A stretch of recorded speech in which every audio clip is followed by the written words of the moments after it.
और कुछ ऐसे बच्चे हैं जिन्होंने ड्रॉप लिया हुआ है। तो हम बात करने वाले हैं उन सारी स्ट्रेटजीज को कि कैसे हमारी तैयारी चाहे एवरेज लेवल पे है उसे हम अपलिफ्ट कर सकें। घर जाने के बाद आप कैसे तैयारी करोगे उस पर भी एक बहुत बड़ा पैरामीटर है जो मैं आपको बताने वाला हूँ। 12th भी अपेयर करेंगे, बोर्ड भी देंगे और नीट भी देंगे। उनके लिए बात है कि कभी भी ऐसी गलती ना करें।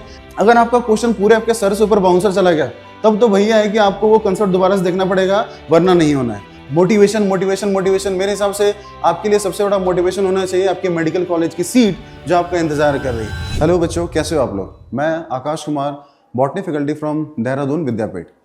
बेसिकली आज हम इस टॉपिक पे बात करने वाले हैं कि कैसे हम अपनी नीट की स्ट्रेटजी को अपलिफ्ट कर सके, एक लेवल और अबव कर सके, और कैसे जो हमारा गोल है बेसिकली कि कैसे नीट को हमें क्रैक करना है उसमें आगे बढ़ सके। तो बात करेंगे अभी पहली बात जो हम जिस पहले पॉइंटर पे बात करने वाले हैं वो है कि बहुत सारे बच्चे जिनका अभी पहली बार अटेम्प्ट कर रहे हैं नीट के एग्जाम को, और कुछ ऐसे बच्चे हैं जिन्होंने ड्रॉप लिया हुआ है। हो सकता है कि किसी का पहली बार ड्रॉप हो, किसी का दूसरी बार ड्रॉप हो, और कोई तीसरी बार भी ड्रॉप कर रहा हो। तो हम बात करने वाले हैं उन सारी स्ट्रेटजीज को कि कैसे हमारी तैयारी जो इस लेवल पे जैसी भी चल रही है, चाहे अच्छी चल रही है, चाहे बुरी चल रही है, चाहे एवरेज लेवल पे है, उसे हम अपलिफ्ट कर सकें। तो सबसे पहला सवाल आता है बच्चों के कि बच्चे जब मुझसे क्लास के बाहर मिलते हैं तो उनका एक बहुत इंपॉर्टेंट सवाल होता है कि सर हमारा रूटीन फिक्स नहीं है, हमारा शेड्यूल फिक्स नहीं है, तो हमारा सर रूटीन फिक्स करके बताओ। तो अगर मैं बोलूं कि अगर आपको कुछ पाना है जिंदगी में तो सबसे पहली बात है कि आपको थोड़ा सा आलस त्यागना पड़ेगा, थोड़ी सी मेहनत में आपको थोड़ी सी दिखानी पड़ेगी कि कैसे मैं अपने एग्जाम के विल पावर को, एग्जाम जो आपको विल पावर है उसको बहुत स्ट्रॉन्ग करना पड़ेगा। ठीक है, अब पहली जो बात है यहाँ पे हम बात करेंगे कि किसी भी नीट एस्पिरेंट का एक डेली रूटीन क्या होना चाहिए। तो अगर आप एस्पिरेंट हैं तो ऑब्वियस सी बात है आपको थोड़ा सा नींद तो त्यागना पड़ेगा। जैसे मैं अपनी बात करूं तो मैं सारे बच्चों को यही सजेस्ट करता हूं कि be a early bird. Early bird उठिए, जैसे कि आप जब सुबह उठते हैं तो आपका मन बहुत शांत रहता है, और that is the best timing जब आप क्या कर सकते हैं कि बायोलॉजी जो होती है, जो थोड़ी सी शांत चित्त दिमाग से पढ़ना चाहिए उसे, और उसे आप क्या कर सकते हैं, उस समय आप रिवाइज कर सकते हैं कि आप सुबह उठे 5 बजे, अगर आपकी नींद खुल जाती है, 5:30 बजे आपकी नींद खुल जाती है, तो आप सबसे पहले क्या करें कि बायो को रिवाइज करना शुरू कर दे। रिवाइज करने का तरीका क्या हो कि आप उठें, जनरली जो टीचर ने आपको क्लास में पढ़ाया हुआ है उसके नोट्स देखे, साथ ही साथ एनसीईआरटी से उसकी कंपैरिजन की और थोड़े बहुत क्वेश्चंस लगा लिए। फिजिक्स केमिस्ट्री के लिए बात की जाए तो थोड़े बहुत क्लास से पहले, क्योंकि आपकी क्लास है तो लास्ट क्लास में सर ने आपको क्या पढ़ाया था उसके फॉर्मूला देख लिए, फॉर्मूला शीट्स देख ली, और क्वेश्चन फिजिक्स केमिस्ट्री के सुबह बहुत ज्यादा नहीं करने, क्योंकि अगर उनमें लग गया तो फिर हमारा टाइम बहुत ज्यादा चला जाएगा। उसके बाद आप कोचिंग आ जाते हैं, आपकी क्लासेस चलती हैं, उसके बाद जब घर वापस जाते हैं थोड़ा रेस्ट लेके फिर आप क्या करेंगे, फिर थोड़ा सा जो आज पढ़ाया गया उसको रिवाइज करेंगे, एंड देन आप क्या करोगे कि फिर 1 घंटे का ब्रेक लेके, आधे घंटे का ब्रेक लेके फिर लग जाओगे PYQs लगाने में और अलग क्वेश्चन को टैक्टिकली सॉल्व करने में। वो चीजें हम आगे डिस्कस भी करने वाले हैं आगे कि कैसे हम अपना सब्जेक्ट वाइज शेड्यूल भी बनाते हैं। लेकिन ऑब्वियस सी बात है कि अगर आप एक नीट एस्पिरेंट हो तो मेरा सिंपल सा फंडा यही कहना है कि आपको नींद तो त्यागनी पड़ेगी भाई। बिना नींद त्यागे, बिना कुछ खोए हुए कुछ पाया नहीं जाता, और इस केस में आपके लिए सबसे बड़ी चीज होगी नींद, क्योंकि ऑब्वियस सी बात है बच्चों के लिए मैं देखता हूं हमेशा ये बहुत बड़ी इशू रहता है उनके लिए कि सर नींद बहुत आती है। तो सिंपल सी बात है, अगर मोटिवेटेड हो, इतनी हाईली मोटिवेटेड हो कि हमें कुछ क्रैक करना है, कुछ पाना है, तो नींद को तो त्यागना पड़ेगा। अगर मैं बात करूं कि सब्जेक्ट वाइज कैसे स्टडीज बनाई जाए, सर फिजिक्स है, केमिस्ट्री है, बायोलॉजी, सर तो आप एक सब्जेक्ट पढ़ाते हो, लेकिन हमारे लिए तो 3-3 सब्जेक्ट है जो हमें मैनेज करना पड़ता है, तो कैसे करें?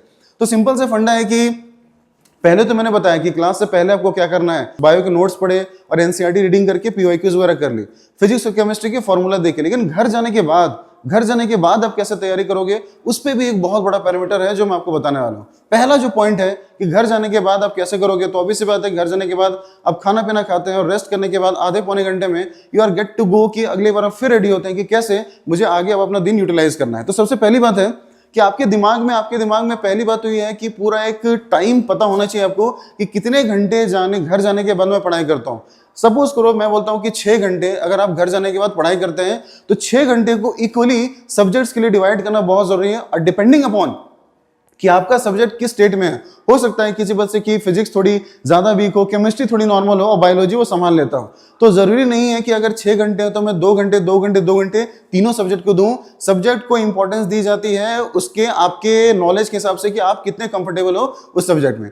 अब जैसे मैं बोलता हूँ कि मेरी बायो अच्छी है, लेकिन फिजिक्स केमिस्ट्री में लैग करता हूँ, सबसे ज्यादा फिजिक्स को लैग करता हूँ, तो यहाँ पे मेरी स्ट्रेटेजी ये रहेगी कि उस 6 घंटे को मैं डिवाइड ऐसे करूंगा कि मैंने मान लो कि 2 घंटे या 2.5 घंटे मैंने कैसे दे दी, मैंने फिजिक्स को दे दी 2.5 घंटे, या 2 घंटे चलो मैंने फिजिक्स को दिया। 2 घंटे के मैंने फिजिक्स को दिया। अब जब मैं फिजिक्स पढ़ रहा हूं तो फिर एक बच्चे बात सवाल लेके आते मेरे पास कि सर मैं फिजिक्स पढ़ता तो हूं लेकिन मैं किसी क्वेश्चन में अटक गया और वो 2 घंटा मेरा पूरा गुजर गया, तो मैं कैसे करूं सर? तो ध्यान देना है यहीं पे, आपके दिमाग को आप तरीके से अपने दिमाग को एक स्ट्रेटेजिस्ट की तरह यूज कर सकते हैं। कैसे कि जब आप फिजिक्स पढ़ने बैठे, मान लीजिए कि आपने फिजिक्स सॉल्व करना शुरू किया और 2 घंटे के दौरान किसी क्वेश्चन पे आप जाकर अटक गए। अब सवाल है कि क्वेश्चन पे अटक गए हैं तो ऐसा नहीं कि 2 घंटे फिजिक्स का था तो आपने एक्सटेंड करके केमिस्ट्री का टाइम भी फिजिक्स में इंक्लूड कर दिया। ऐसा बिल्कुल भी नहीं करना है। आप पहले दिन क्या करो कि 2 घंटे में फिजिक्स जितना ही बना उसे पॉज किया टाइमर को और आप केमिस्ट्री पे स्टार्ट हो गए। केमिस्ट्री को पॉज किया, 2 घंटे केमिस्ट्री पढ़ी और एंड का 1 घंटा मैंने बायो के लिए रखा। बायो को 1 घंटा मैंने रिवाइज किया। अब हुआ क्या कि सर 2 घंटे में मेरी फिजिक्स नहीं हो पाई थी, आपने बोला कि बंद करके केमिस्ट्री में स्विच कर जाओ। इससे क्या होगा? इससे आपके दिमाग पे प्रेशर पड़ेगा कि 2 घंटे में फिजिक्स नहीं कर पाया, तो अगले दिन जब आप बैठोगे तो वो सारी खामियां निकाल कर बैठोगे कि मैंने क्या गलती की थी लास्ट में। जैसे कि मान लो कि आपने लास्ट के दिन जो फिजिक्स पढ़ा था उसमें मान लो कि आपने कोई चीज का फॉर्मूला भूल गया था, तो अगले दिन आप फॉर्मूला याद करके बैठोगे, तो अगले दिन दूसरे दिन जब फिजिक्स पढ़ोगे तो आप क्या करोगे? आपको फॉर्मूला याद रहेगा और फॉर्मूला बेस्ड क्वेश्चन जो सिर्फ फॉर्मूला लगाने से हो जाते थे वो नहीं होंगे। ऐसा करते करते 1 हफ्ते, 10 दिन, 20 दिन, 25 दिन के बाद एक ऐसी आदत आपके दिन डेवलप हो जाएगी मन के अंदर कि नहीं, इस 2 घंटे के अंदर ही मुझे फिजिक्स डेवलप करनी है। और ये बिल्कुल ये मेडिकली प्रूव है कि जब हम प्रेशर थोड़ा दिमाग को देते हैं तो हमारा दिमाग थोड़ा ज्यादा बेटर तरीके से काम करने लगता है। हम देखते भी हैं कि स्कूल में लास्ट टाइम पे हमें सारी चीजें याद हो जाती है, लेकिन वही हमारे पास बहुत ज्यादा ब्रॉडर टाइम रहता है तो फिर हम क्या करते हैं? चीजों को डिले करते रहते हैं। तो ये एक तरीका है मेरे हिसाब से कि कैसे हम अपने टाइम को मैनेज कर सकते हैं सब्जेक्ट स्पेसिफिक या सब्जेक्ट वाइज। तो 2 घंटे फिजिक्स को दिया, 2 घंटे केमिस्ट्री को दिया, उसके बाद आप थोड़ा रेस्ट करके क्वेश्चन, अगर जो 1 घंटा लॉट बचता है उसमें आप फिजिक्स केमिस्ट्री दोनों क्वेश्चन करो, और 1 घंटा बायो को दिया। 1 घंटा बायो को जहां पे आपने क्या किया? सर के नोट्स पढ़े, एनसीईआरटी पढ़ी, एनसीईआरटी इज मस्ट, एनसीईआरटी पढ़ी, और फिर आपने पीवाईक्यूज लगाए या different test sort of questions लगाए। वो अलग अलग आपको डीपीवी मिलती है, आपको मॉड्यूल मिलते हैं, उसे सवाल लगा के आप डन हो गए बायो के लिए। ठीक है, तो ये एक स्ट्रेटेजी हो गई कि सब्जेक्ट वाइज स्ट्रेटेजी कैसे की जाए। अब बात आती है कि सेल्फ नोट्स और रिवीजन का भी बहुत सारा कंसेप्ट रहता है कि सेल्फ नोट्स कितने इंपॉर्टेंट हैं चीजों के लिए। तो ध्यान देना है कि टीचर जो आपको क्लास में पढ़ाता है वो तो रिवाइज करना बहुत जरूरी है। और इसका तैयार है कि बहुत सारे बच्चों को मैंने देखा है कि बच्चे क्या करते हैं कि नोट्स प्रिपेयर नहीं करते हैं ना, नोट्स प्रिपेयर नहीं करते या सिर्फ सोचते हैं कि सर एनसीईआरटी पढ़ लूं उसी से काम चल जाएगा। तो ध्यान देना है, अगर क्लास में बैठो, क्लास करके जो 12th अपियरिंग बच्चे हैं, जो 12th के साथ नीट में अपियर कर रहे हैं, 12th भी अपियर करेंगे, बोर्ड भी देंगे और नीट भी देंगे, उनके लिए बात है कि कभी भी ऐसी गलती ना करें कि आप क्लास में नोट्स नहीं बना रहे हैं। नोट्स बनाना बहुत जरूरी है उन बच्चों के लिए, क्योंकि जब आप नोट्स बनाते हैं तो क्लास के दौरान आपका प्रेजेंस ऑफ माइंड उस चीज के साथ स्टिक करता है। मैं ड्रॉपर्स को भी यही सुझाव देता हूं जो कई सालों से हैं लेकिन वो नोट्स नहीं बैठते, डायरेक्टली क्लास में बैठे हुए हैं। क्लास में जो चीज टीचर बोल रहा है, अगर आप नोट्स बनाना नहीं चाहते हैं तो कम से कम इस चीज की कैपेबिलिटी रखिए कि जो भी चीज, नई चीजें ऐड करवा रहे टीचर, उससे आप अपने नोट्स में ऐड कर रहे हैं। बिल्कुल ब्लेटेंटली बैठने से क्या होता है कि ब्रेन हमारा जोन आउट हो जाता है, हमारा ध्यान दूसरी चीजों में जाने लगता है कि हाँ ये भी चल रहा है, वो भी चल रहा है, दाएं किसी को देख लिया, बाएं किसी देख लिया, तो वो नहीं होता। अगर आप नोट्स बनाते हैं तो आपको पता रहता है एज इट इज कि प्रेजेंस ऑफ माइंड कि हाँ टीचर ने क्या बताया था, क्योंकि आपका पुराना नोट उस पुराने पर्सपेक्टिव से बनाया गया है और नया नोट नए पर्सपेक्टिव से बनाया गया है। आप क्वेश्चन में फॉर्मूला अपने करंट टीचर का लगा रहे हो और अपने नोट्स पुराने टीचर खोल के रखे हैं तो that is not going to work. वहां पे थोड़ा सा डिलेमा क्रिएट होने लगता है। तो मेरे हिसाब से थोड़ा ही समय चला जाएगा, लेकिन नोट्स बच्चों को बनाने चाहिए ताकि रिवीजन प्रॉपर्ली उसी तरीके से आगे बढ़ जाए।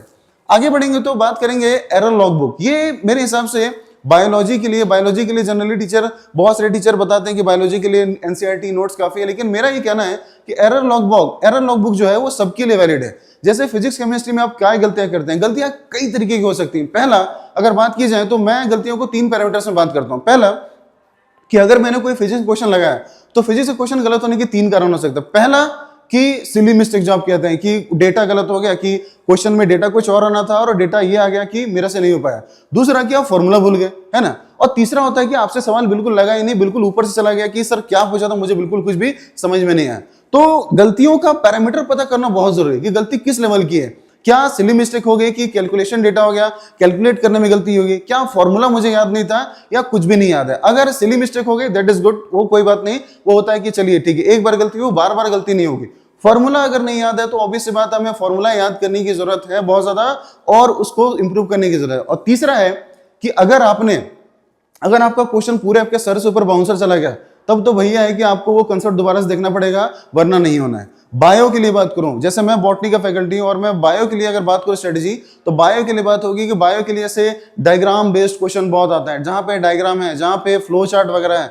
डायग्राम के लिए मैं तो बिल्कुल अपने बच्चों को स्पेसिफाई यही करता हूं कि आप डायग्राम के लिए एक अलग से कॉपी बनाइए, डायग्राम के लिए अलग से कॉपी बनाइए और अलग से कॉपी बना के आप मेंशन करिए उन सारी चीजों को, ताकि जब आप रिवाइज कर रहे हो तो आपके लिए एक डायग्राम बुक ही हो, और उस डायग्राम के बुक के थ्रू आप प्रॉपर्ली कर सके, रिवाइज कर सके कौन कौन सा डायग्राम सुपर इंपॉर्टेंट है आपके नीट के एग्जाम के लिए। साथ ही साथ एक और नया पॉइंटर मैं ऐड करना चाहूंगा डायग्राम के साथ, कि हमने रीसेंट टर्म्स में देखा है कि साइंटिस्ट जो पहले जो साइंटिस्ट का डिस्क्रिप्शन दिया रहता है एनसीईआरटी के पहले, उससे बहुत ज्यादा क्वेश्चन पूछे जाते हैं। बच्चे कई बार मुझे हैं, जैसे AITS हुआ बहुत सारे बार हमारे, जैसे हमारे पास एयर के टेस्ट होते हैं, वहां पे बच्चे आते हैं और कहते हैं कि सर यहाँ साइंटिस्ट के डिस्क्रिप्शन से ही पूछा जाता है। अगर आप देखा होगा नीट में भी आप डिस्क्रिप्शन से या समरी से, इनसे भी सवाल आने बहुत ज्यादा है। तो अपनी कॉपी में साइंटिस्ट के डिस्क्रिप्शन कैसे मोस्ट आस्क्ड क्वेश्चन जो पूछे जा सकते हैं, अपने टीचर के पास जाइए और उनसे पूछिए कि सर ये जो डिस्क्रिप्शन दिया हुआ है इनमें से कौन से क्वेश्चन पूछे जा सकते हैं जो साइंटिस्ट के लिए है, तो उनकी भी एक सेपरेट कॉपी बनाए। मेरे हिसाब से जो डायग्राम और साइंटिस्ट की डिस्क्रिप्शन कॉपी एक ही होनी चाहिए,